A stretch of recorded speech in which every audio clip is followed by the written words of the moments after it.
જય સ્વામિનારાયણ મિત્રો, સવારના બધાને મારા જય સ્વામિનારાયણ. ને આજે આપણે આપણા ફેરીમાં ચડી જવું. આજે રજા છે વિશાળે, એટલે અત્યારે આપણે હવે વાન ભરાઈ ગયું છે ને ફેરીમાં નીકળશું. કાલે તો આપણે આખો દી ફરવામાં કાઢી નાખ્યો, આજે આપણે હવે ફેરી કરશું ને ત્યાર પછી બપોર પછી આપણે આપણા રાબેતા મુજબના જે કામ છે બધા કરી લેવું.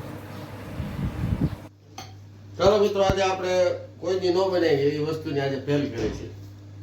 આપણે ગાંઠિયા, ભજીયા, પેંડા, લાડવા બધી વસ્તુ બનાવેલી છે, બરાબર. પણ આજે આપણે પીઝા કોઈ દી બનાવવાના છે, એટલે આપણે પીઝા બનાવીએ છીએ. હવે આમાં બટર લેવાનું, પણ બટરની જગ્યાએ આપણે ચોખ્ખું ઘી લગાડી હાલે. ત્યાર પછી આપણે આ સ્પેશિયલ પીઝાનો સોસ આવે એ લગાડીએ છીએ.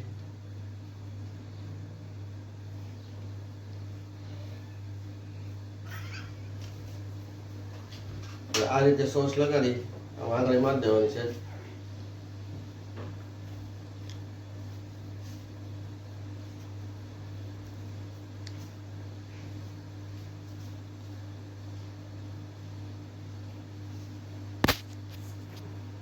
આ રીતે એક રસ નો થાય, એક રસ થઈ જાય અને પીઝાની અંદર આખામાં બેસી જાય ફર્સ્ટ ક્લાસ.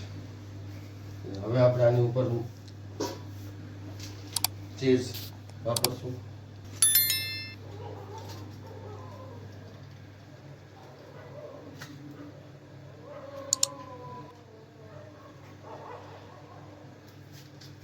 નીચે જેટલું ચીઝ વધારે હોય એટલું પીઝાનો ટેસ્ટ વધારે આવે.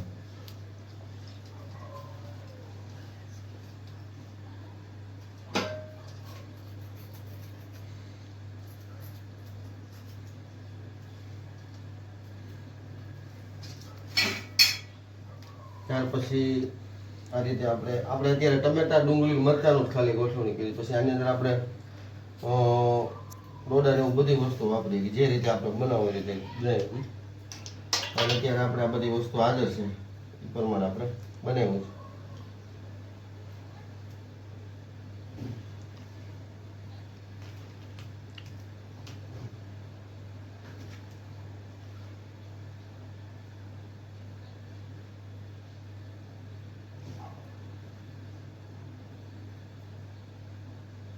મરચાં, ડુંગળી અને ટમેટા એટલો જ ખાલી આપણે યુઝ કર્યો છે.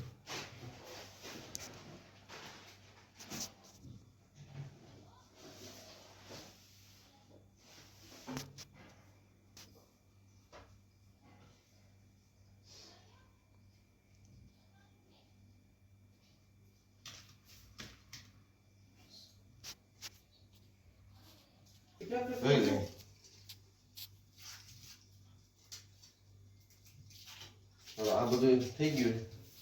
હવે આપણે પાછું આની ઉપર આપણે લગાડવાનું છે ચીઝ.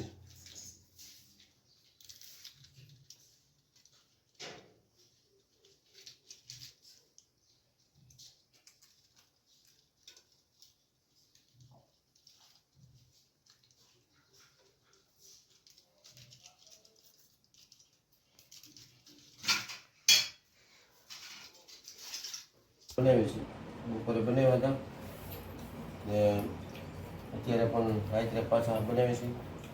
બપોરે મજા આવી હતી. બપોરે આપણે ડોડા નહોતા, અત્યારે આપણે ડોડાના બી પણ નાખી દીધા એની અંદર.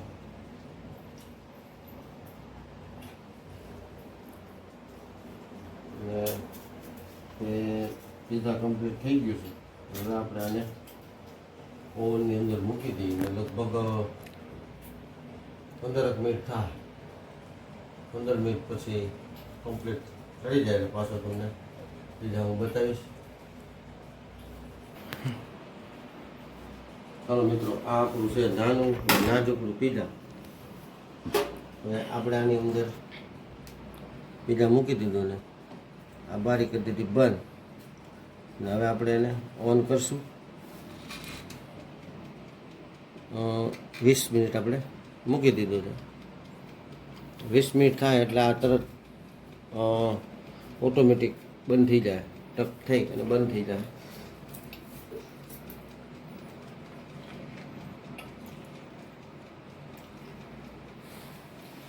ચાલો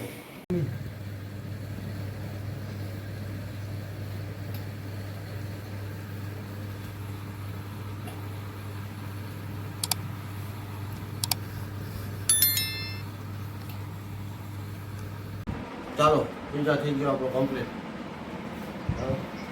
હવે આપણે આને કાપી નાખી.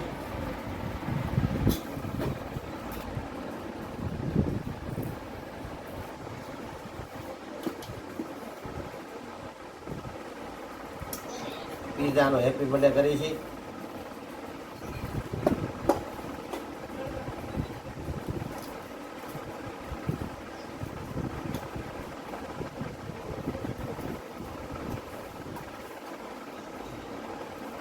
પીઝા આપણો રેડી. હવે આપણે સોસ લાવો તમે.